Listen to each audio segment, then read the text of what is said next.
Welcome back to DZ's Daily Devotions. Thank you for joining us on the Young Nemo channel. Today is day 37 of our 365-day journey with the Lord. We're reading the Bible for a whole year straight, and after 365 days total, we're going to have the whole thing done. So whether you want to read along with me or just have me read it to you, we're going to be reading the whole Bible in a year. And like I said, today's already day 37. Can you believe that? It's crazy how fast time is moving along. If you are just picking up with us and you feel like catching up, go ahead and go to the Young Nemo channel, go to playlists, and there's a daily devotion playlist, and you can start all the way from day one. Catch up with us if you feel like. If not, though, we're here today, and I'm glad to have you with me. And before I get started, make sure you have that bell button hit so you can get notifications when my videos come up. Don't forget to like, comment, and if you haven't subscribed yet, be sure to subscribe to the channel. Help support out. And I'll leave a link in the description for Patreon if you want to support. Let's get started, though. So we're going to be picking up. We're in Exodus chapter 23, and we're at verse 14, and we're going to be reading until chapter 25, verse 40. Let's get started. 3 annual festivals. Each year you must celebrate 3 festivals in my honor. First, celebrate the festival of unleavened bread. For 7 days the bread you eat must be made without yeast, just as I commanded you. Celebrate this festival annually at the appointed time in the early spring in the month of Abib. For this is the anniversary of your departure from Egypt. No one may appear before me without an offering. Second, celebrate the festival of harvest, when you bring me your first crops of your harvest. Finally, celebrate the festival of the final harvest at the end of the harvest season, when you have harvested all the crops from your fields. At these 3 times each year, every man in Israel must appear before the sovereign the Lord. You must not offer the blood of my sacrificial offerings together with any baked goods containing yeast, and do not leave the fat from the festival offerings until the next morning. As you harvest your crops, bring the very best and first harvest to the house of the Lord your God. You must not cook a young goat in its mother's milk. A promise of the Lord's presence. See, I am sending an angel before you to protect you on your journey and lead you to safety to a place I have prepared for you. Pay close attention to him and obey these instructions. Do not rebel against him, for he may be my representative, and he will not forgive your rebellion. But if you are careful to obey him, following all my instructions, then I will be an enemy to your enemies, and I will oppose those who oppose you. For my angel will go before you and bring you to the land of the Amorites, Hittites, Perizzites, Canaanites, Hivites, Jebusites, so you may live there, and I will destroy them completely. You must not worship the gods of these nations or serve them in any way, or imitate their evil practices. Instead, you must utterly destroy them and smash their sacred pillars. You must serve only the Lord your God. If you do, I'll bless you with food and water, and I'll protect you from illness. There will be no miscarriage or infertility in your land, and I'll give you long, full lives.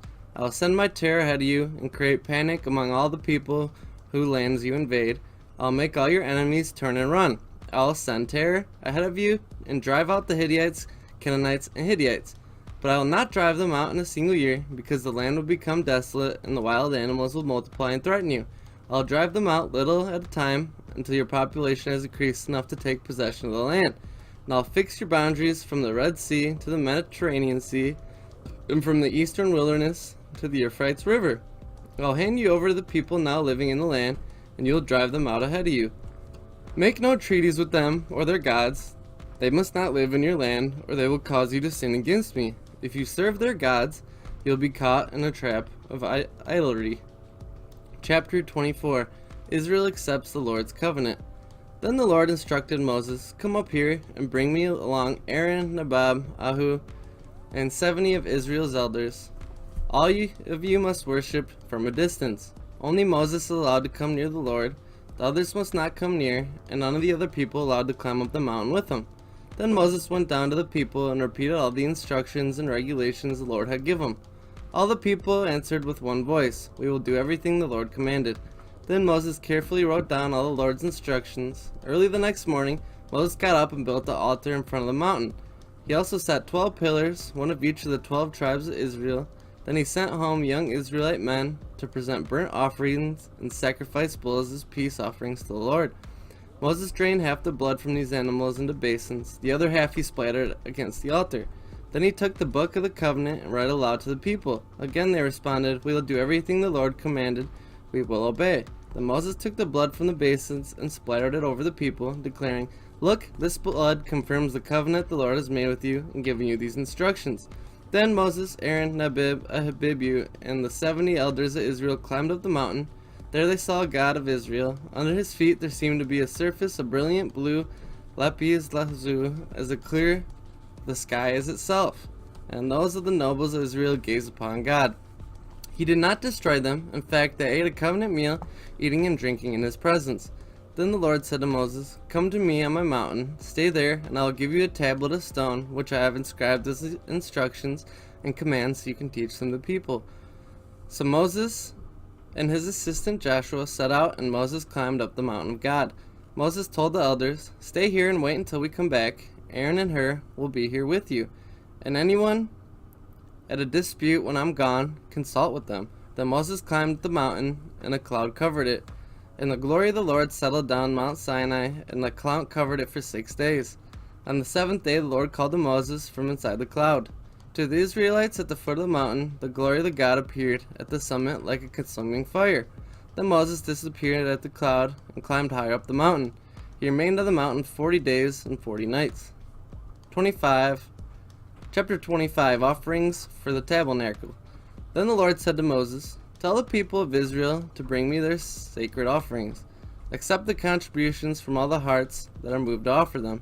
Here is a list of sacred offerings you can accept from them: gold, silver, and bronze, blue, purple, and scarlet thread, fine linen and goat hair for cloth, tan ram skins, and fine goatskin leather, acacia wood, olive oil for lamps, spices for the anointing oil and the fragrance incense, onyx stone, and other gemstones to be set in the ephod or the priest's chest piece.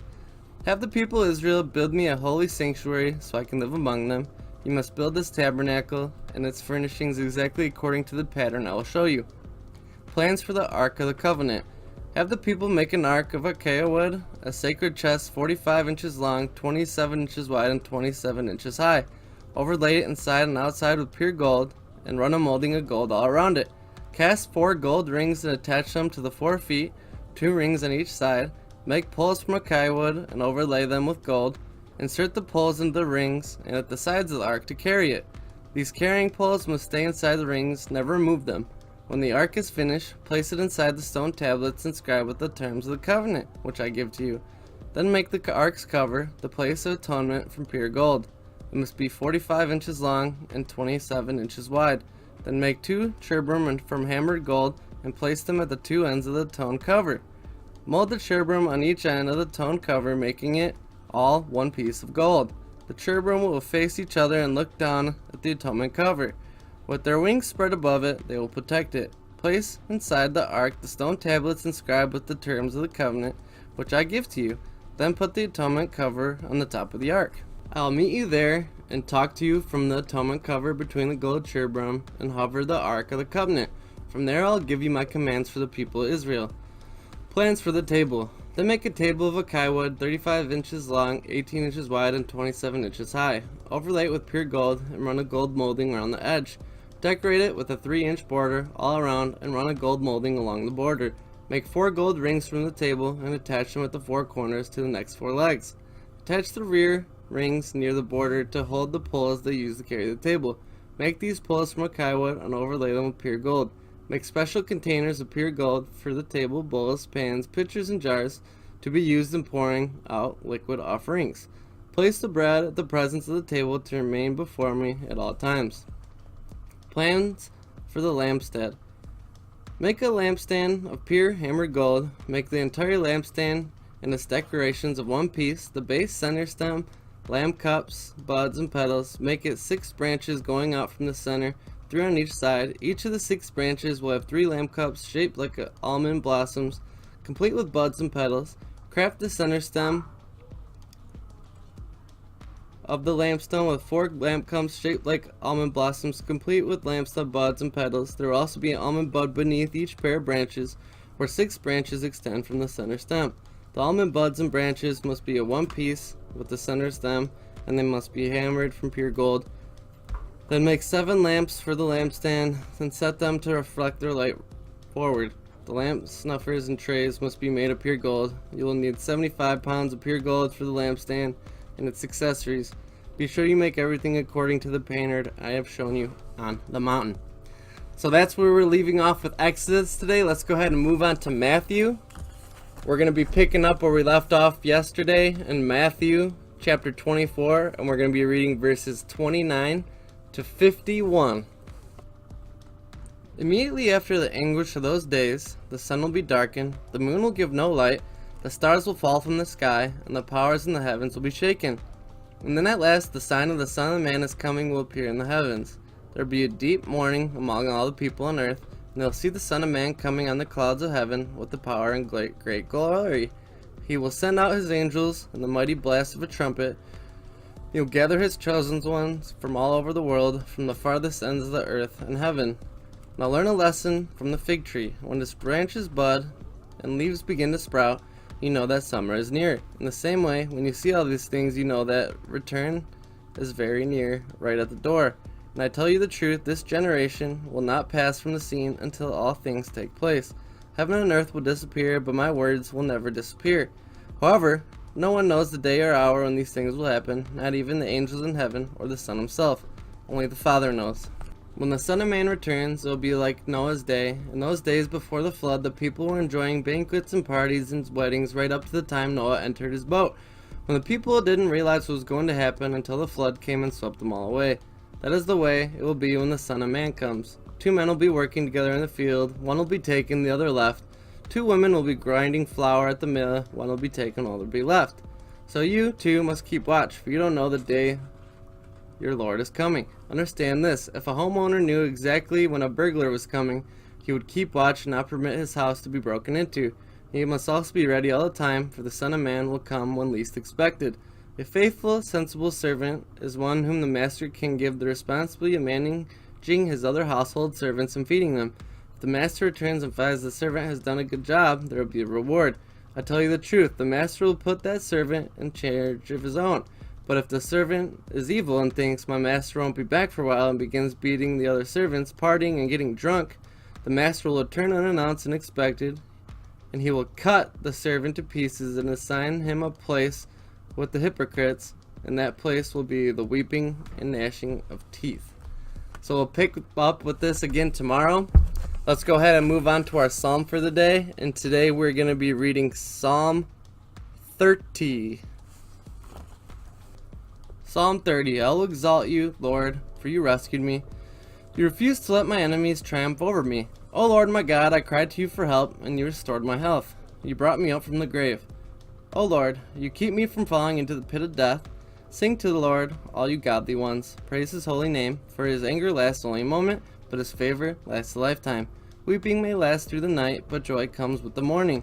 When I was prosperous, I said, nothing can stop me now. Your favor, O Lord, made me secure as a mountain. Then you turned away from me, and I was shattered.